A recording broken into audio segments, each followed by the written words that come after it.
দূর থেকে মনে হবে লন্ডনের ভিক্টোরিয়া মেমোরিয়াল, যার মূল ফটকটি উত্তরা গণভবনের নকশায় নির্মিত। পাশাপাশি দুটি শ্বেত পাথরের প্রাসাদের একটি 4 তলা, অন্যটি 3 তলা। দুই বাড়ির ছাদে রয়েছে 4টি করে গম্বুজ।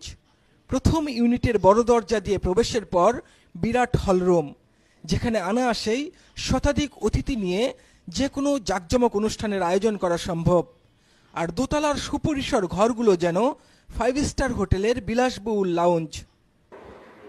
দ্বিতীয় ইউনিটে সিঁড়ি বেয়ে উপরে ওঠার সময় নজরে আসবে পোড়ামাটির ফলক।